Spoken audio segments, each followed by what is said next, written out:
Welcome to Grade 12 Advanced Mathematics. In this video, we will learn how to integrate rational functions using partial fractions in different cases.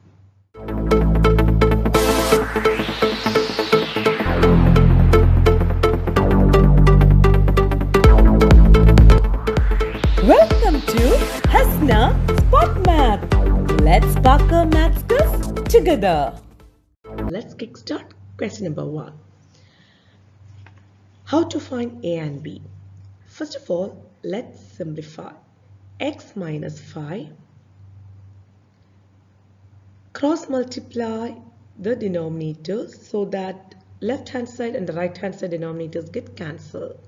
So you're left with x minus 5 is equal to a times x plus 1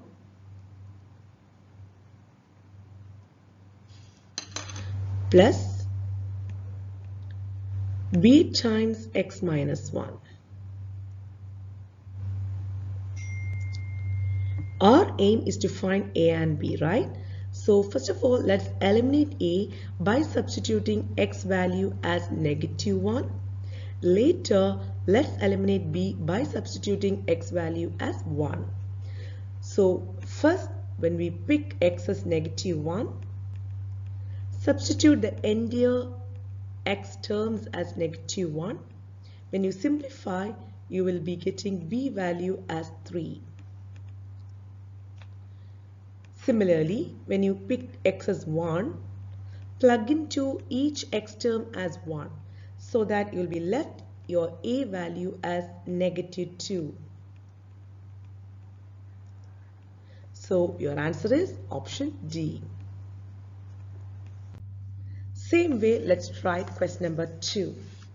Let's cross multiply the right hand side denominators. Then let's pick x value as -2 and x value as +2. So your expression 5x minus 2, which is equal to a times, when you cross multiply, you got x plus 2 plus b times x minus 2.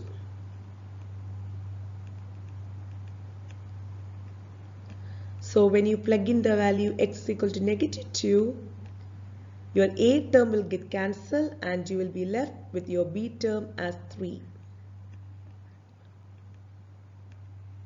Same manner, when you plug in x is equal to 2, you will be left your a value with 2. That leads to your option B as the answer.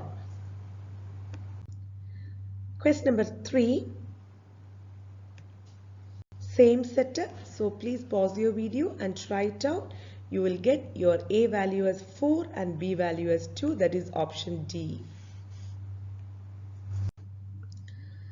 Same idea. Let's cross multiply here.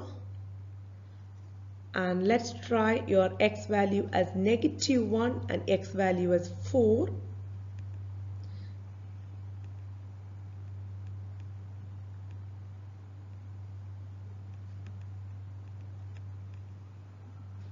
That leads to a as 12/5 and b as 3/5. Let's try it out. This question is a little different, but yes, you can do it. Once you are multiplying with a, forget about x and you will focus on these two denominators. At the same time, when you focus on b, forget about x minus 2, but include your x and x plus 1. Same way, when you pick c, you forget about x plus 1, but consider x and x minus 2. It's a pure fractional addition concept. In that case, you will be left with -x plus 5. That's equal to a times x minus 2 times x plus 1 plus second term, that is b, times x times x plus 1 plus c times x minus 2.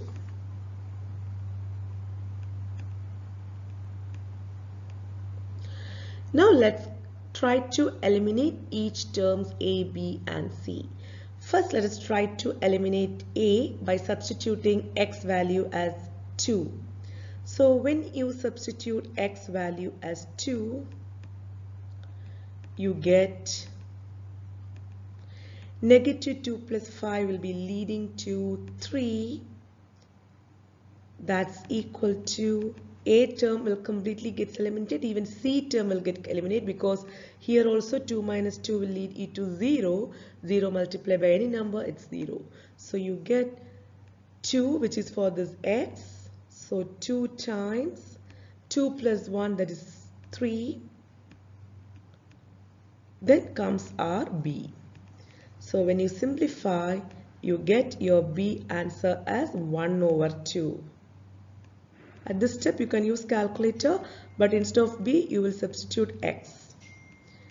Now, when you get x is equal to 0, your b term and c term will get eliminated, and when you simplify, you will get your a term as negative 5 over 2. Same way, you can try your x as negative 1.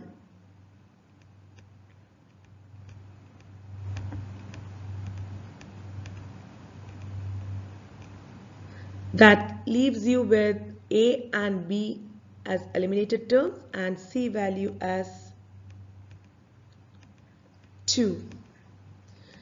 That takes to your final answer as option D, negative 5 over 2 over x plus 1 over 2 over x minus 2 plus 2 over x plus 1.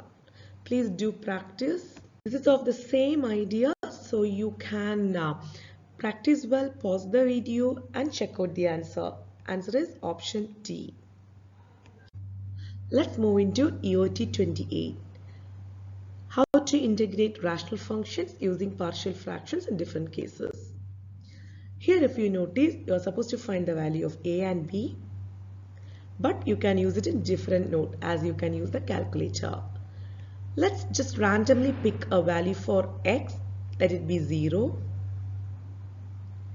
And please do try each options A and B. Whenever you get your left hand side and right hand side balancing, that is your correct answer. In that case, when you substitute x equal to 0, your left hand side becomes 2. Now your A, I am trying to check with option A with 2 and B as 4. At that time you get 2 plus 4. It's not balancing, right? So cancel option A. Try out with option B, 2 minus 4. That's also not balancing with 2 because you get negative 2. So cancel B. Try out with C. That also gets cancelled. Now 4 minus 2, which is 2, and that balances with your left hand side. So option D is the right answer. In this particular question, you are trying to decompose. So instead of decomposing, as it's a multiple choice, you can go backward technique. How come? Look at here, the denominator x squared plus 1, here x squared plus 1, the whole square. So let's do x times, you're missing out with 1 x squared plus 1, right? So let's try multiplying with that x squared plus 1 here. In the second term, no need to multiply anything because already the denominator is full. So x minus 2. Now let's simplify this. What do you get? X cube plus 1 plus x minus 2, which is not matching with the numerator of the question, right? So rule out option A. Same way, try option B and try option D. Your option D will match your numerator in the question. In this particular question, you will proceed 4x squared plus 3, which is already your numerator in the left hand side, which is equal to, try to take out the denominator. So a times x squared plus x plus 1, because it's already square, right? But when you look at the denominator of the first term, it doesn't have square, so just one term is enough, plus bx plus c. There no need to multiply anything because already the denominator is a common denominator. Now let's substitute our x as 0, a random value for x. So you get 3, which is equal to, now if you notice, your 4x plus c is 4x plus 1, right? So when you give for here x value 0, you get a times 1, which is a, plus bx plus c, they give 4x plus 1. So 4x becomes 0, so you get just 1. So it is nothing but a value, when you give 1, you get 3, which is equal to 5, that is not balancing. Try with option C. 3 is already existing. This is option C, okay? Which is equal to, you get your A, which is 4. Now you have minus 4x minus 1. Minus 4x anyway is going to get cancelled because x value is 0. Now it is minus 1. It balances. So option C is the right answer. Option D also won't balance. So option C, we will finalize it. In this particular question, let's substitute x equal to 0. Let's try to balance each option with the main question using the calc function.